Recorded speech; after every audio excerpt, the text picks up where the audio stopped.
Yeah, my name is James. I'm part of a company called TwelveLabs, leading developer experience there. And our company is focused on building video intelligence platform. And so for this talk today, I will talk about the shift happening in video understanding, which is how it's moving towards an agentic revolution. Just a quick slide around the importance of video content, right? Since this is a meetup about visual AI for video use cases. So video is everywhere. This is how we learn, how we teach, how we remember. But it also, I believe, one of the most underutilized form of data in the modern stack. Uh, with improvement in technologies to stream, film, and store video, it's a matter of fact that video will explode in every industry. And so I think by some statistic right now, it's already taking up to 85, 90% of the world data by, end of last year, actually. So, and even more, probably in the next decade or so. However, some of the infrastructure and technologies that we've been building to interact with that data is quite better, right? Um, Previous solution being built to tackle video analytics was really for tracking frames, not for understanding stories. So we're familiar with tools like recognition, Azure AI Vision, Google Vision AI. This is like some of the popular tool in the early 20s. It really was built to perform manual tagging, and this is quite a big bottleneck, right? And it's holding us back to really truly understanding, what makes video meaningful. The issue is that like they create this metadata and labels on top of the video footage, right? And therefore, if you try to do a complex search query, semantic search like the one on the screen, you likely not going to be able to find any relevant scenes because, right, with that technology, you only like look at every single objects and frames, metadata tags, right, that have been generated by those computer vision services, right? So tagging is very slow and inconsistent as well, and the quality of the search is quite shallow. So over the past couple of years, right, there's been new effort to applying, large language model, image language model, to, try to understand video, right? The issue with this approach is, a lot of the, traditional vision language model can only pick at a few frames per second, right? Meaning that they typically unusable for scalable, video understanding. So like you see in the slide, like a lot of the video is shot at a standard rate of 30 frames per second, and this like language model only can see 1 frame per second. So if you time that like at scale, right, then processing frames across a large amount of footage is going to be exponentially expensive, right? And especially like in like live footage, real-time video understanding, that is almost like impossible from a inference perspective, right? To actually process every single frame, throughout time. So my point here is like we've been trying to squeeze video into the format of text or images, and it just does not fit, as new paradigm evolve.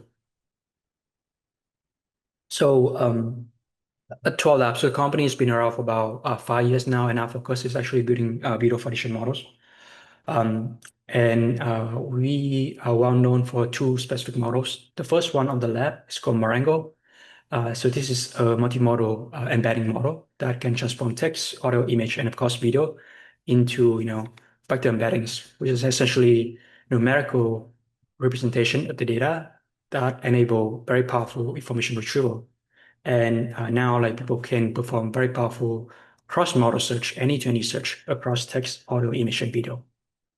And then on the right side, we have our second model called Pegasus. This is a VLM, a video language model that understand video, right, and generate text output from the video footage itself. When I say like text output, this include summaries, description, open-ended analysis, structured JSON output, um, anything that like our user want to extract information and insights from the video itself. And we also do some benchmarking of our model against like other closed source API, commercial models, as well as the state-of-the-art open source model. And basically we get like state-of-the-art performance, right, across different benchmarking, both in like embeddings focused benchmark, but also on VQA benchmark as well for the VLM model.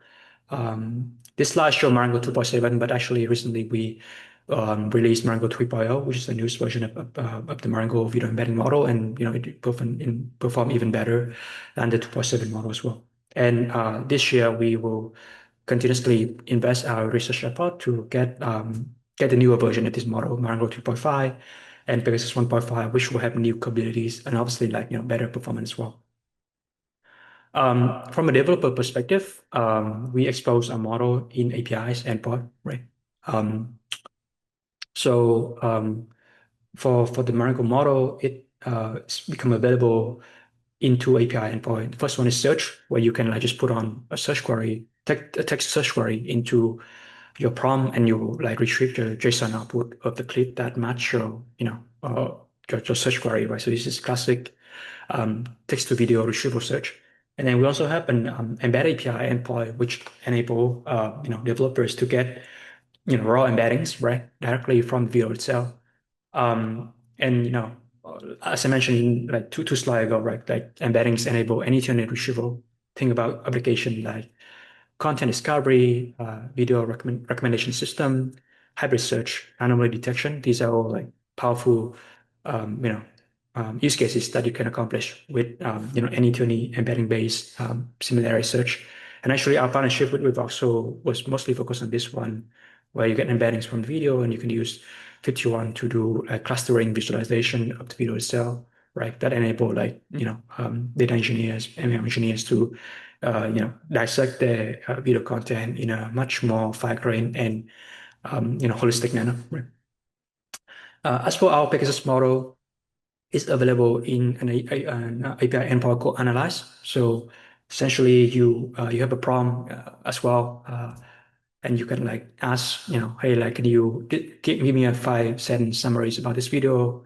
Can you like provide a high quality caption based on this video footage?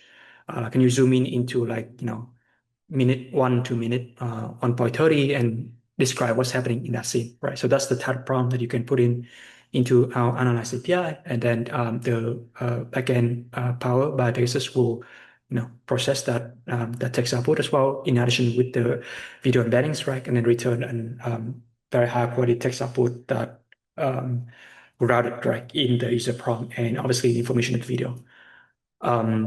So yeah, we have a lot of users using it for a variety of use cases, from analytics to brand safety to just high level insights, information extraction from video footage. So those are a couple of slides about TwelveLabs, but the focus of my talk is actually on Agentic video intelligence, right? And in order to talk about that, I want to take a step back and look at the world language model and what it means with like Agentic in that paradigm, right?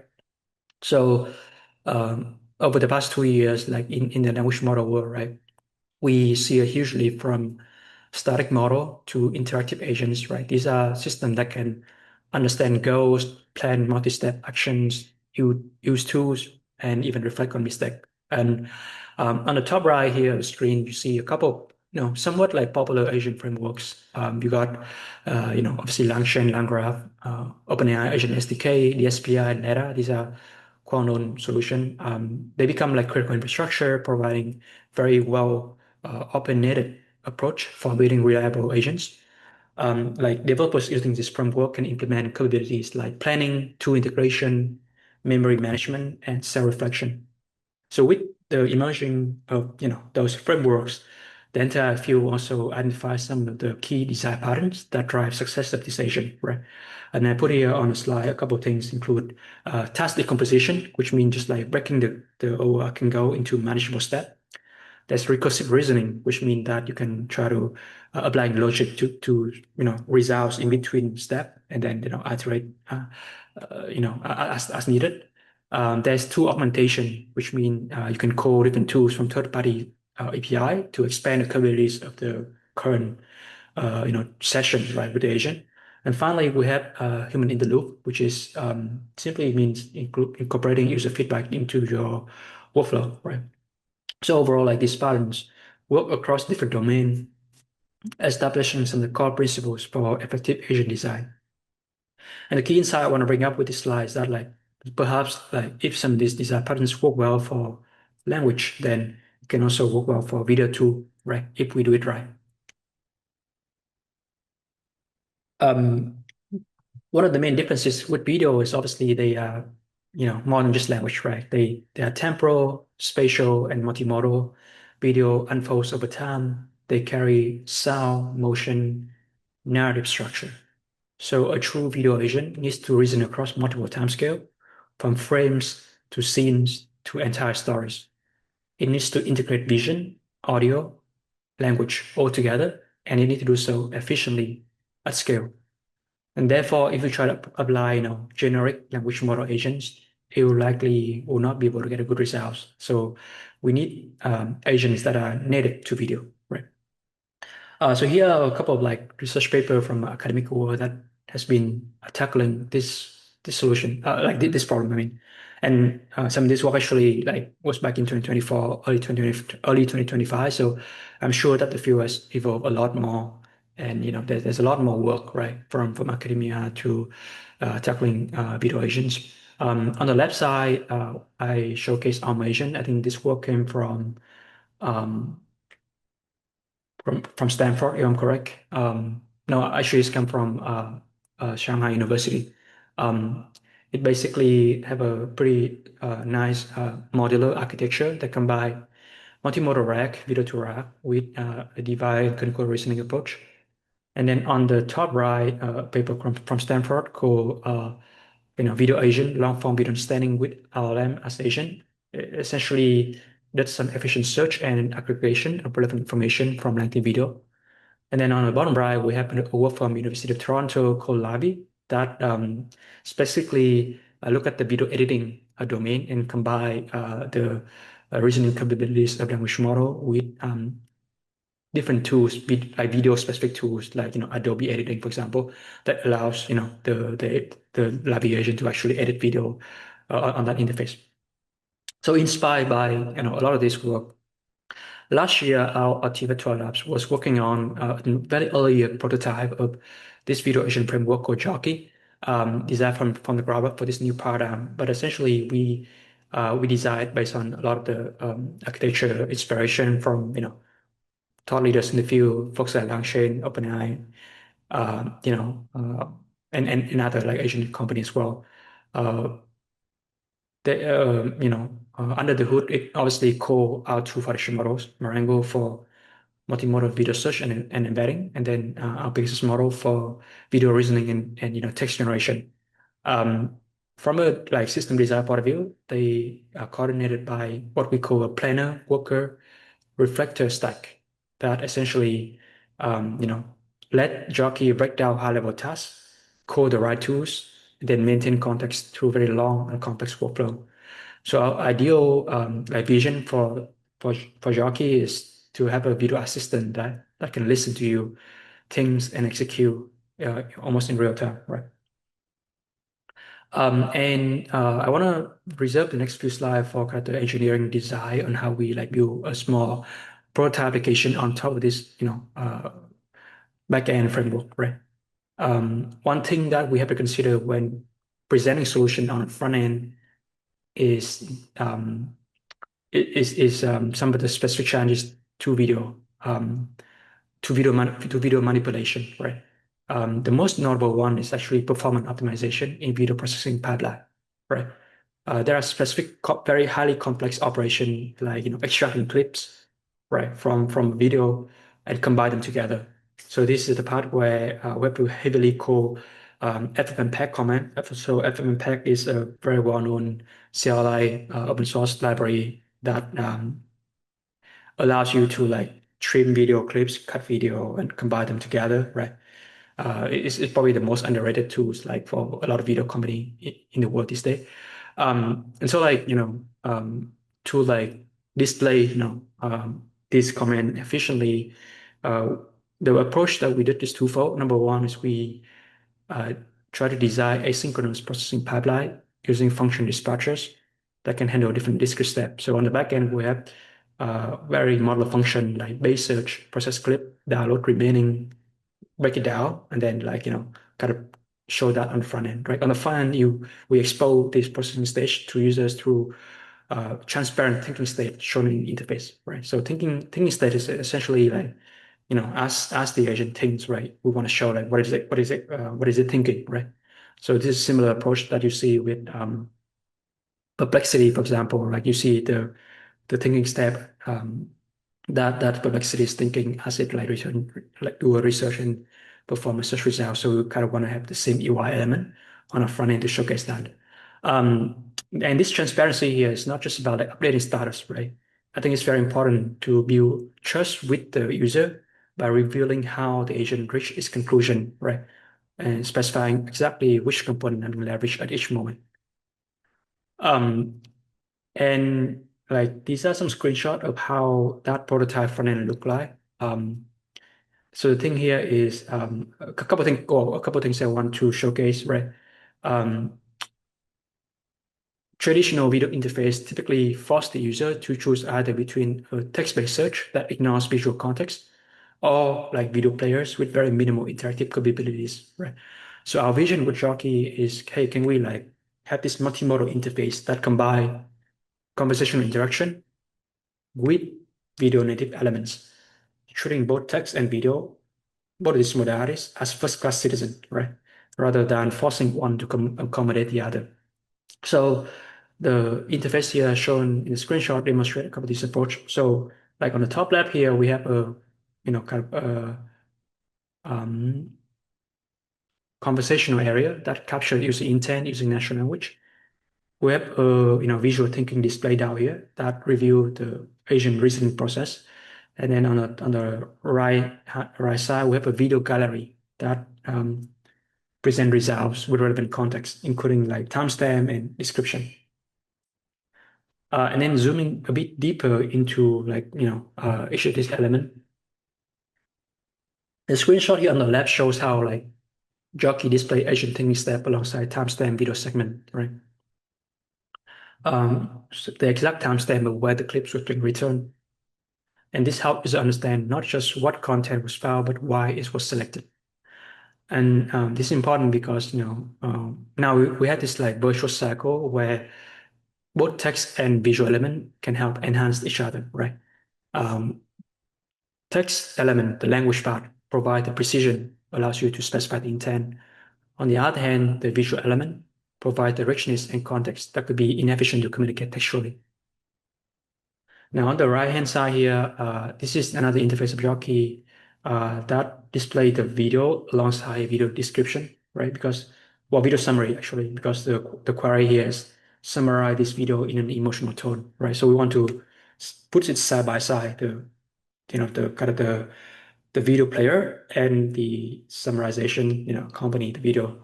And this is all about actually like psychology, like reducing cognitive load, right? Now user can maintain context when working with multiple videos simultaneously, right? And it's important because video content is inherently temporal and dense with information, and it's very difficult to scan, browse, or compare in a way that user can with text. So by pairing the video player with the text element, our hope is like, hey, you can easily understand what's being talked about and what's happening, right? Without having to watch the video, like the entire video, right? So these are just screenshot of prototype, but actually, this agent has been used in production with one of our customers. So one of our enterprise customers is called MLSE, which stands for Maple Leaf Sport Entertainment. These are the entertainment production company based in Toronto. They create a lot of footage content, highlight reels, those kind of thing for the Toronto Raptors and the Toronto Maple Leafs, right? So like basketball and hockey, etc. So they actually use an internal version of Jockey to build personal highlight reels in 9 minutes, and actually came down from 16 hours. So in the past they have an entire team of video editors to like look at footage and edit the scenes, which take about 16 hours. Now they do it, automatically using agents in 9 minutes, right? So this is the obviously a huge efficiency gain in terms of workload and highlight creation. And obviously now they changed the entire creative process, right? Now they can do a lot of iteration, generating dozens of personal edit for fans in real time.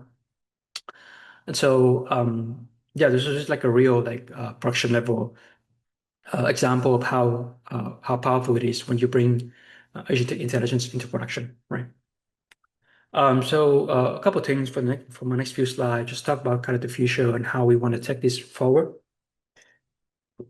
Um, right now, our research and engineering team is working on a much more robust production level version of Jockey, and we hope to release it by end of March, early April for the entire, developer community to build with it. We also want to build like an application on top of that API and a couple of ideas that our team's been thinking about in terms of principles, right? Number one is around flow of web planning. Can the agent anticipate your next move and prepare asset in advance? So in the context of video editing, right, that means like the agent can predict which clip will be needed during the process of highlight creation, suggest appropriate transition based on the content, and even pre-assemble rough cuts that allow the user's editing pattern, right? The second pattern is around, the second principle is around contextual meta learning. This is the idea where you can, the agent can learn your preferences and adapt the style and pacing over time. So this will be very powerful because, your application will become more valuable over time, remembering requirement that is specific to each project and adapting to feedback, right? So you see this with memories, right? So you see language model, reasoning model have memories capabilities built back into the application. They even like, companies right now already do memory API. Vector database company now introduce a bunch of like memory layers into their capability, into their like offerings. So kind of similar ideas here. Like we want to remember, user patterns and then adapt that so that it doesn't have to like uh, um, reignite context at every new session from scratch, right? And finally, multimodal orchestration is the idea that you can combine, all these different modalities, video, audio, image, text together into a seamless workflow. So now you can like perform very complex operation, right? So retrieving scenes based on thematic relevance, right? Analyzing narrative flow across multiple clips or identifying emotionally resonant sequences automatically. So these are very complex queries that not just use visual, not just use audio, not just use image, but they use all of them together, right? And in order to do that efficiently and correctly, you need this sort of multimodal orchestration that can call the right modalities, right? When it being executed, during inference time, right? So again, like the Jockey API will be available at some point in March, and our entire team at TwelveLabs is very excited with that release. In the meantime, if you're interested in kind of playing around with some of the agentic capabilities of our platform, we actually have an MCP server. So this is released last October, and I'm sure a lot of folks know about MCP already, but at a high level, it enable AI assistant, an application to interact with TwelveLabs API through a standardized MCP interface, right? Like whether you use Cloud Desktop, Cursor, or any other, MCP client, you can like use our server and do things like, indexing, searching as embeddings, etc. Um, quick architecture diagram here talk about like how we build it. Like, the client talk to our server, which basically a wrapper sitting on top of our API and allows you to, get high quality structure output back and render, the output directly on your MCP client, such as Cloud Desktop, for example. And with that, you can do several interesting workflow, right? You can do like number one is semantic video search as a tool, right? So now you can um, trigger video search inside your cloud agent, right? You can also do like automatic video summaries and Q&A inside your agent.